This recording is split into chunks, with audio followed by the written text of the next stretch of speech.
में कुपवाड़ा ने नए उत्साह के साथ विकास के रास्ते पर काफी लंबा सफर तय किया है। कानून व्यवस्था की दृष्टि से भी मैं कह सकता हूं कि यहाँ का कॉमन मैन बहुत सुकून की जिंदगी जी रहा है। एग्रीकल्चर और एलाइड सेक्टर में भी काफ़ी प्रगति हुई है, चाहे वो पैडी की पैदावार हो या मिल्क प्रोडक्शन में सरप्लस डिस्ट्रिक्ट हो गया, वॉलनट की प्रोडक्शन भी काफ़ी अच्छी हुई है। और होलिस्टिक एग्रीकल्चर डेवलपमेंट प्लान जो बनाया है जम्मू कश्मीर प्रशासन ने, उसमें इस बात पर काफ़ी ध्यान दिया जाएगा कि हाई डेंसिटी प्लांटेशन हो और 70% आबादी जो एग्रीकल्चर और एलाइड एक्टिविटी में जुड़ी है उसका जीवन सुखमय हो। टूरिज्म की दृष्टि से भी इस जिले में सुनियोजित ढंग से काम हो रहा है, जिससे गत वर्षों की तुलना में काफ़ी संख्या में टूरिस्ट यहाँ आया है। जो बहुत ही वंचित इलाके थे सुदूर के, जहाँ जाना मुश्किल रहता था, 6 महीने जो बंद रहते थे और जिन्होंने कभी उजाला नहीं देखा था, ऐसे स्थानों पर भी बिजली पहुँचा दी गई है। सड़क, बिजली और जल जीवन मिशन का काम काफ़ी तेज गति से इस जिले में शुरू हुआ है और हर पंचायत या हर गांव तक, हर घर तक नल से जल की योजना 31 दिसंबर तक पूरी कर ली जाएगी। मोटे तौर पर 70% से ज़्यादा काम हो गया है।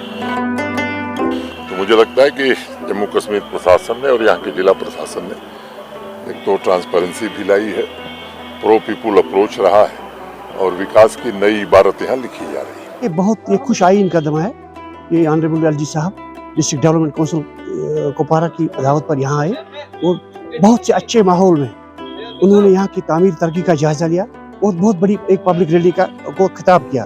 तो ये अपने आप ही दर्शाता है कि एलजी साहब कितना इंटरेस्टेड है। हम बहुत खुशकिस्मत अपने आप को कहते हैं कि एलजी साहब फर्स्ट टाइम जिले कुपवाड़ा में रात भर तवारीखी दौरा था। एलजी साहब कल सवेरे से शाम तक हमारी जो रिप्रेजेंटेशन थी हर किसी ब्लॉक से, यहाँ 14 की 14 ब्लॉकों से, उनके बाद पॉलिटिकल भी थी, उनके बाद गुजर पहाड़ी लोगों की भी थी, गुजर की भी थी।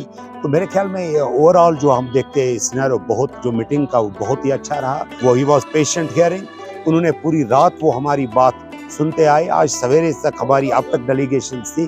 तो मेरे ख्याल में हम ये खुशाइन एक फैसला है कि कुपवाड़ा के लिए ये दौरा एक तवारीखी मुकाम था। 1 महीने में 3 दफा एलजी साहब ने कुपवाड़ा का विजिट किया है, लिहाजा ये कुपवाड़ा के लिए खुशकिस्मती की बात नहीं तो और क्या है। लोगों का रुझान और लोगों का जोश खरोश देखकर उसने कहा कि मेरी रूह जुड़ी है कुपवाड़ा जिले के साथ। और हमें भी लग रहा है जिस तरह एलजी साहब का मोहब्बत प्यार, हमें लग रहा है कि एलजी ऑफिस श्रीनगर में नहीं अब कुपवाड़ा में ही होगा, क्योंकि 3 दफा किसी एलजी ने विजिट किया है किसी जिले का, ये छोटी बात नहीं है। इंशाल्लाह बहुत जल्द हमारा जो जिला है जिसको हम आज तक पसमानदा कहते आ रहे थे, मुझे नहीं लग रहा है कि आज के बाद कोई इसका पसमानदा जिला कहेगा, क्योंकि हम तरक्की राह पर दिन दुगनी और रात चौगुनी तरक्की कर रहे हैं जिंदगी के हर मैदान में। इस वक्त चाहे आप एजुकेशन सेक्टर देखिए, हेल्थ सेक्टर देखिए, पावर डिपार्टमेंट देखिए, अगर जो भी सेक्टर अभी है तो एक अच्छी खासी जो रफ्तार हमने पकड़ ली है, तो अगर इसी रफ्तार से हम चले तो definitely will be right on path.